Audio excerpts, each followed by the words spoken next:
am Dr. Joan Coleman, and the Xchange is exciting. I'm Denise Cavalier. The Xchange is real. I'm Carolyn Peucker. The Xchange is empowering. I'm Donna Hutchinson. The Xchange is thought-provoking. The Xchange, a Let Me Be Me podcast.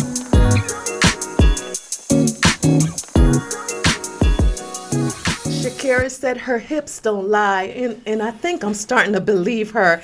Listen, welcome to the Xchange. I am Dr. Joan Coleman. This is from Let Me Be Me, and I'm with my friends, Donna Hutchinson. Carolyn Peucker. Denise Cavalier. And this is the Xchange, a Let Me Be Me podcast. Today, it's more important now than ever to listen to your body, and your body does speak. And let's get into it right now. Why is it so important to listen to your body? Because we are told all the time we're not good enough. So the more you really listen to that internal compass, the more you win the war against everything that's not telling you you're not good enough. That's a good start. So listening to your body, does that mean like, okay, you're listening to the aches, the pain, or you're talking about the mental, the mind? Listening to your body, or is it the whole thing? The whole thing. The whole thing. I think it's both. Yeah. I think our body is telling us so much. And if you don't listen, you're not respecting your body, and then your body's not going to do what it can for you. So you have to listen for those cues, and not in a judgmental way either. Like, pain isn't good or bad. Anxiety isn't good or bad. You know, negative self-talk isn't good or bad. Like, it's a message we have to, like, work through.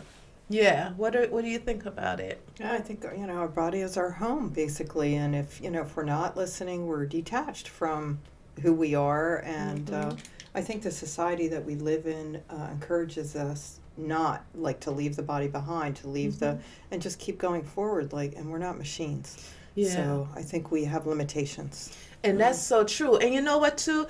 We're in a time where we're talking about self-care, a lot of mental health issues. Take care of your mental health. Take care of yourself.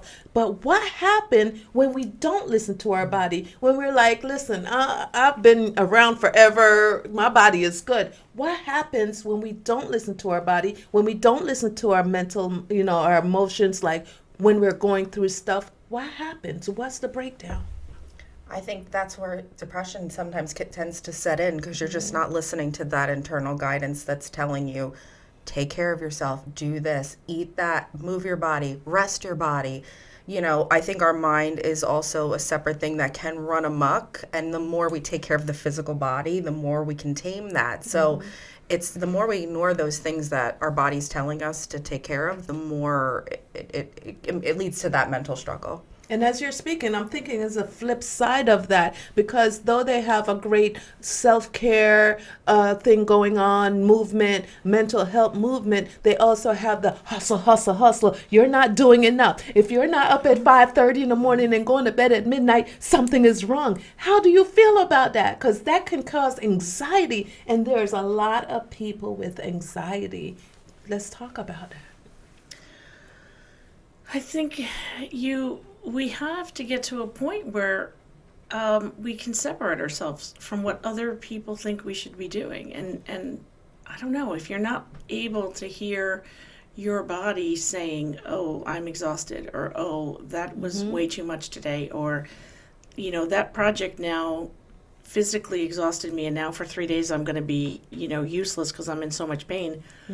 You're never going to reach your goals, because you're going to be always like fighting this weird battle of like recovery. So I think, but we have to be secure in ourselves to do this, because we have to shut out all those people who say, do more, stay up late if it's not done, take on more projects. And I think that's hard, but if we do it, I think we can get our goals met and get our body in good shape. Yeah.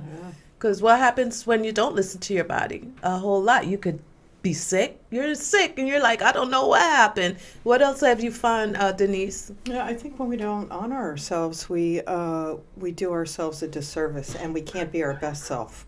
So when we're like running on somebody else's schedule, or what we think we ought to be doing, and not listening to the body, we just can't be our best self. We can't put out, our best self every day. And then, like you said, we could get sick. It's like, you could crash and burn, like in a bad way.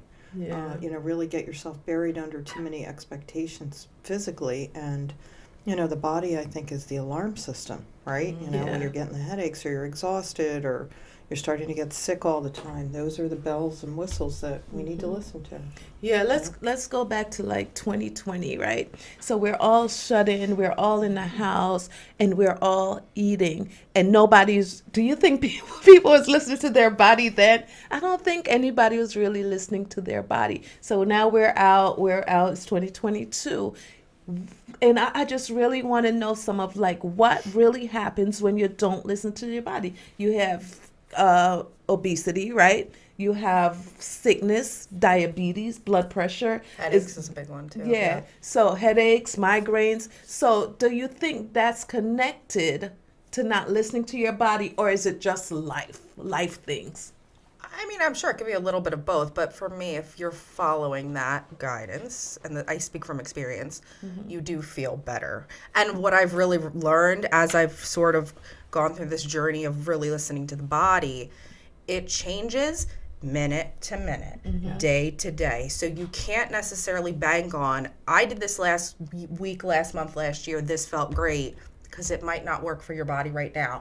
I'm in a moment where, really high intensity exercise actually heightens my anxiety, makes me feel less sturdy and grounded. Right now is more of a moment of yoga and stillness. That's the priority. So you really have to gauge it in the moment, how you feel, not based on how you felt in the past. And that's been a huge one for me, because it's given me the ability to course correct at any given moment, to really be in the present and say, this is what it needs right now. And even if sometimes it's not what I want to do, Right. this is what needs to be happening. Now about you, do you course correct, or do you just go with it? Like, listen, my knee hurt, but I'm still gonna do this push up or whatever, squat. I did that for years. And really, really did some damage to my body. And now, I'll just give an example. I have squishy kneeling pads in every bathroom and in front of my washing machine and dryer, because I will just go down hard on my knee to clean the toilet or to put the the clothes in and stuff. And I was like, this is like really, and now I have like this weird arthritis behind my kneecap. Well, I've done this for years. So these stupid little things are there because now I can kneel down on a squishy thing and I don't hurt my knee. But it took me way too long to make that. But no, I have a weird connective tissue issue. So I have like more chronic pain than maybe some other people. And for years, I pushed and pushed and pushed. I would go on these Boy Scout camping trips. I would be lugging stuff and hiking and doing all these crazy things, sleeping on the ground. And I would take days, weeks to recover and be like, I'm going to do it again. It was like, what are you, an idiot? Don't keep doing this to yourself. So I'm really just trying to get out of that. Like, yes, movement is so important. Movement is so important, but you have to figure out, like Donna said, what works for you. Yeah, that was a great example of not listening to your body and keep on pushing and pushing and pushing. But you course corrected. I did. I course corrected. I don't do it anymore. How do you course correct? Denise? Well, do I you mean, have I've to? had specific. Yeah, I definitely have. So I guess it was last summer. I thought I was going to take up running again, and it had been a long time because I would I'd like to run. I was relaxed after I ran. And I went out there like I was like 25, right? And, I'm jogging every day. Well, I came home one day and my knee started to like blow up. And I was like, what are you doing? Like, this maybe is not the best activity. Like you said, Donna, like, that might have been good at a certain time in my life, but it's certainly not good now. And so my body gave me a loud signal that, why don't you stick to some good, walking and stuff. But I think that... I think sometimes it's harder than we think to listen to our bodies because there's more involved with it than just the body. You got your emotions. Yeah. You have your brain, that's telling you things. So I've had experience where I was trying to lose some weight and I learned then to listen to my body. Like, are you really hungry? Or are you upset about something? Are you angry? Are you tired? Right? And so that was a really good practice for me to really connect with what was going on with me. I've kind of drifted away from that again a little bit, but I found out how important it is to really ask yourself, what's really going on with me, and take a minute. That's so tough because a lot of is. people are like, listen, I have kids to take care of. I have to do the laundry. I have to go grocery shopping. I don't have time to listen to my body. Right. And a lot of people get sick and they're still going. They're going to work, sneezing and coughing on people. I mean, because they're not listening to their self. So help somebody, Donna. Help somebody. I mean, you have to take it in small increments, I think, to start, because I think saying listen to your body is a very overwhelming thought process when you have so many priorities. But at some point, you have to acknowledge, what is my priority here? And when you start to notice, I don't feel great when I do these things, be it physical or mental, you have to start taking ownership and responsibility and say, what am I doing that's taking me away from what I actually really want to be doing? And sometimes rest is the last thing I feel like doing, but if I do it, I'm going to be spiraled out, angry, hate everyone. Who am I serving when I'm doing that? You know what I mean? It's, you have to be able to take those steps, and sometimes they're really hard, sometimes they're really small and they don't seem significant, but the more you compound them, the more you'll start to get clearer cues from your body and start to feel that mentally also. Yeah. Feeling clear. And you know what? That's so right. That's so true. And also, quietness is good. Stillness is good. A lot of people don't have time to be still, especially people with small children or whatever. They're like, we don't have time for that. But if you take 10 minutes, go in the bathroom, just 10 minutes, 5 minutes, 7 minutes, and be still, you know, and just connect with yourself. It's hard. We're living in a time where everything is fast paced. We don't have time for that. We got to do this. But take some moments to be still. Carolyn, what do you think about stillness? That's a good way to start. We want to help people to start a practice to listen to their bodies. Well, the good thing about being still is everybody can find a minute. I mean, start with a minute to take, you know, a minute, set a timer and take some deep breaths and then go, okay, what am I doing next? I think if we're not still, we're never going to hear our bodies. We're never going to hear even, you know, what our mind, or we're never going to be able to listen to our intuition if we're never still. So yeah, absolutely. And I mean, you could make it a habit right before you eat something. Be still, you know. And don't just dive right in. I mean, if you even did that, that would be a step in the right direction. And can you be still with noise around you? Like kids are crying, the dog's barking over there, stuff is happening, TV's on. You can still be still within, right? Yeah. Not easy, but you can. Yeah. I lead meditation at a senior center, so there's constantly people walking in on us, the lights are going on, people are coming in late, and I always say to them, that's the perfect time to practice. Right. Not being flustered. That's what we're here for. You're practicing those still moments to not react. So then when you get into the actual real life, maybe you won't react as much. That was a good gesture. Yeah. I liked it. Denise, what are your thoughts? So I was thinking about the whole stillness thing, and I was thinking another issue for me is, I think, overworking. And so kind of looking at, like, I guess it ties into, like, you know, giving up projects that don't serve me anymore. But sometimes I have to ask myself, why do you only have 2 speeds, on and off? Like, what happens in between that? And are there emotional reasons why you're overworking? Because stillness can sometimes be uncomfortable, right? Especially if you have, like, painful things going on or things come into your mind. And so I think stillness is a practice. And, you know, like you said, Donna, like practicing even in the hardest times to build that stillness in. That's true. So, yeah. And so if you can't be still, how does your body talk to you? Right. How does your body talk to you? I get nudges. You're asking me? Yeah. Yeah, I get nudges. I can feel, and even I've recognized lately, like, I'll get nudges where I feel like I don't want to do something, and I'll feel that, like, sort of sense of dread. And I've noticed it so much that now it's like, okay, that's kind of my sign to just do it anyway, even though I'm getting that nudge to, like, oh, you don't feel like getting up right now, which is different than feeling that true need to rest. I recognize the one that's trying to keep me kind of stuck, and then I just move through it. So your body communicates with you in a lot of different ways. It's not just speaking to it. You got to figure it all out too. It's tricky. It's very tricky, and it's you just gotta listen. I mean, I know we talk about being still, but it tells you. It does nudge you. It tells you feel like a in your heart or your chest when something's happening. How does your body speak to you, Carolyn? So I think two ways. I don't get regular tension headaches a lot.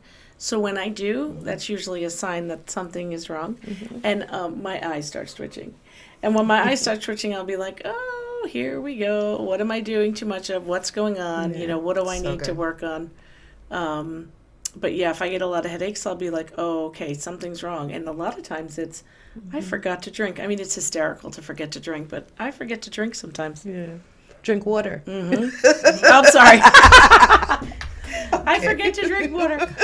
I get panicky if I don't drink enough water. Like if the next day all of a sudden I'll have like panicky thoughts and I'm like, you didn't drink enough water, girl. Start chugging. Yeah. Water is important, right, Denise? Whoa, I mean, that's a huge topic for me right now. Water. I have a really hard time drinking water, and I get dehydrated all the time. And I keep saying, like you say, it's really silly. I'm like, what is my issue here?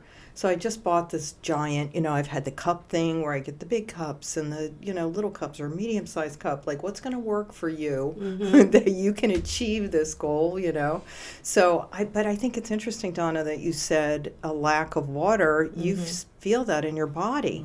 So, it could be a lot of the things that come up for me, feeling tired. They say that if you don't drink enough, you get really tired. So, it's just like a red flag, and to ignore those red flags is not good. So, It's so true, and it might not be water in every instant, but it might be something that you are capable of taking care of, and because we ignore it, it takes us into a whole different spiral. We either get sick, we either get mentally ill, or down and depressed on ourselves. We get anxiety. So it's very important to listen to yourself and also drink your water. So tell me, what does your body tell you about yourself? When you look at your body, you're going along, what does it tell you about yourself? Because I know you have some struggle with that too, right? Sure. And on one day, it's you are a sexy goddess. I feel great. And I've been in a really good self-talk space right now. But at other times, there's plenty of negative thoughts and terrible things. And I also, too, now recognize when those thoughts come in, there's probably something else going on. What am I not taking care of? But it does fluctuate. Sometimes it's really easy to feel great and feel wonderful, and other times it's a struggle. But again, what are you neglecting that's causing maybe that struggle a little bit more? So what does your body tell you about yourself? Like, Give me an example. What yours tell you? What's mine telling me? It tells me I'm strong. It tells me that I love to work out. It tells me that I'm a good person. It tells me that it's going to be okay. It tells me that be patient. Everything's going to work out as it should. Stuff like that. Right. I mean, right now I'm very into telling myself, you work well. Stop thinking there's all these problems and you need to fix so many things. Your body knows what to do. Your body knows how to take care of itself. Your body's fantastic at healing. This is what I've really been nurturing it with lately and telling it all these lovely things. So what has your body been telling you, Carolyn? That's great. Well, I want to say first, I've been telling my body I'm interested in being whole and well, and every cell in my body is vibrant and healthy, because I think that is helpful to have that mantra going. Yeah. My body tells me though that I am very strong and I am very capable. And I'm even stronger and even more capable if I take care of it better. So, I get that message. You could do a lot, but you have to be really aware of what works and what doesn't. Right. How about you, Denise? My body tells me that my mind and my body are very much connected, and that my negative self-talk, when I get into the negative self-talk thing, it affects my body. It affects my posture. It affects how I feel about my body and about myself. And so my thoughts are very connected, and my emotions are all very connected to my body. And I think I need to practice more what Donna is saying, change your I'm trying to do that when I get in the negative space, change my self-talk because it's affecting me. Yeah. It's affecting how I feel. It's affecting my energy. So trying to work on that. I so 100% agree with that. And that's what I was going to say. Whatever you tell yourself, your body's telling you back. So when you're saying, oh, I'm strong, oh, I'm good, oh, I like that smile, it's telling you back, you know. And what are you going to do? You're going to glow. You're going to feel good. You're going to go out. You're going to be like, yes, yes, yes. And so that's so important, that self-talk, that affirmation. We always say do an affirmation, but we don't do it because we don't have time to be in the mirror talking about you are fabulous, you are great, but you're supposed to do it. You don't have to be in the mirror. Be in the car, just tell yourself something good, one thing a day, right? Like at least one or two things a day good about yourself, right? Sure. And I think sometimes too we think, oh, well, I did it once and it didn't work. Yeah. All of these things, you need to work at them, and they need to compound, and they take time. Many of things I've noticed that I've started working on a long time ago are starting to come into fruition now, and that's just the way it rolls. Yeah, it takes time to hear. Back to the patience. Yes, exactly. So do you talk to your body? Do you tell yourself good things about you? Oh, yeah. And I think I also sort of ask my body to forgive me for not always, taking care of it. And now I know, so I'm going to do better. And, thanking your body that it can do what it can do, that it can go to the gym, or it can do yoga, or it can take a walk when it's a cool day and you want to remind yourself that you love the cool weather, Donna. You can thank your body and say, I'm here for you, and I'm going to take care of you too. I do that when I walk around a track. I'm like, thank you, feet, for carrying me. Thank you, ankles, for holding my feet up. Thank you, knees. I go through every part. Thank you, calf, and I go all the way up to my neck, to my eyes. So I thank every part of it. Thank you, wrist, And so do you thank your body? Do you talk to your body? Yeah, I think, like Donna was saying, it takes a while to dig the hole of negative self-talk. And it takes a while to dig out and to build those positive patterns. So I am trying to be more aware of, what I'm saying to myself and say positive things. So, I have good days and bad days. I have some days where I do talk to myself a lot and I feel that positive space. But it's hard when you get into a negative mindset over something. And it's, like Donna said, it's usually attached to something else. Something somebody said or the way I felt about something, and then I really have to work on that positive. Yeah, we have to train ourselves. Yes. It's a must. We got to train ourselves. Let's give the audience some tips. What's some tips? Let's say starting to listen to yourself, really tuning in, noticing what works for you that has nothing to do with what works for everyone else, what makes you feel good. Just really, really tuning into yourself and turning out the rest of the noise and acknowledging what makes you feel good. And don't let anybody else influence that unless it makes you feel better, then that's okay. That's right. Acknowledge the good. Carolyn. I think it's also important for us to accept compliments about our bodies. So good. And, when people say, oh, you look nice, be like, thank you. Because a lot of times, what do? We go, please. I just wrote a piece on that. Take a compliment. Say it. Say thank you. Thank you for noticing. Thank you for noticing I got new glasses, whatever, or I got my hair cut. I don't know. I think maybe scan your day. What did my body tell me today? Maybe that could give you some hints of some things you need to work on. Yeah, that's so good. Okay, Denise. I think be patient. Be really patient with yourself, because any kind of change in yourself takes time. And it takes practice, and not beat yourself up over I'm in this bad space or whatever, but being really patient. Yes, be patient with yourself. And I wrote some down. It said, speak well to your body every day, even if you don't feel well, even if you're like, why I gotta go to this job? Why?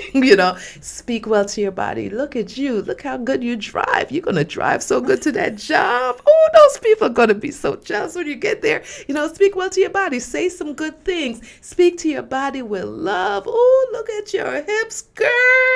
Oh, you got some nice looking thighs, whatever. Speak to your body with love. Meditate. Respect your body. Keep a journal. Today I didn't feel so good, but tomorrow's going to be better. Write in your journal and enjoy your food. Don't rush through it, chew it. They say count to 26 while you're chewing. Half the time, I'm not counting. I'm just like, Sometimes it's slide. I'm like, oh, that just slid down my throat. I didn't even get to chew it. Stuff is going to happen. But take your time and enjoy your food and make time for yourself. Go out on a walk to feel the cold air on your face like Donna did. Go jogging, but be careful. Be easy on your knees like Denise did, and just take time for yourself. Go outside, sit on a park bench, look at the birds, feel the crisp air, then go back inside and drink some hot cocoa. And do not feel bad about drinking hot cocoa. Everybody's a vegan. Everybody, don't come from you vegans, but everybody's a vegan. Everybody want to eat healthy, right? Everybody don't want to eat the bread, right, Donna? Eat what makes you feel good. Eat what makes you feel good. If you want to be a vegan, be a vegan. If you don't. It's all good. We're all fine. We have enough to stress about in life. Enjoy your life. Enjoy your life. Enjoy your life. And most importantly, when you get sick, what is your body telling you? Listen to your body. You're going to get sick before. Half the time we know when we're going to get sick. We feel it in our throat. We feel it in our head. We feel it somewhere. We know something is getting ready to happen. Get zinc. I love zinc. Zinc works for me. Do you guys take zinc? No. Yes. Every time I feel a tingle, I pop a zinc because zinc is so good for your immune system. I take a zinc. Take a zinc or don't, I'm not a medical doctor. I'm just telling you what works for me. But, take good care of yourself. Respect yourself. Listen to yourself. Even when the kids are loud, even when they're running around, just take a minute, right? Didn't I say that? Yeah, and I think also notice too when you're starting to feel that mental challenge, start to really go, where am I overdoing it? Because my number one tip for myself is if I'm cranky and mad at everyone, look around. Where are you not slowing down where you need? More stillness and do slowness. things to make you happy. Yes. I found when I'm happy, my body's happy. Yeah. Like when I feel emotionally happy and fulfilled, I feel better overall. Yeah. So have fun.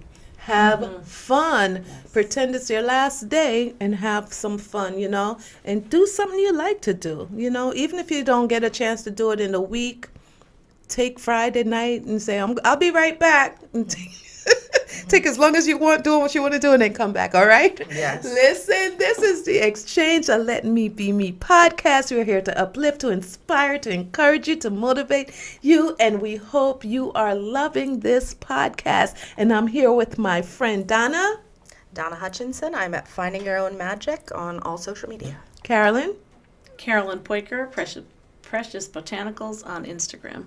and Denise Cavalier right on social media. And this is The Exchange. I'm Dr. Joan Coleman. Let me be me and Jay on social media. Watch us, like us, comment. We'll see you next time. Bye-bye. Bye-bye. Bye.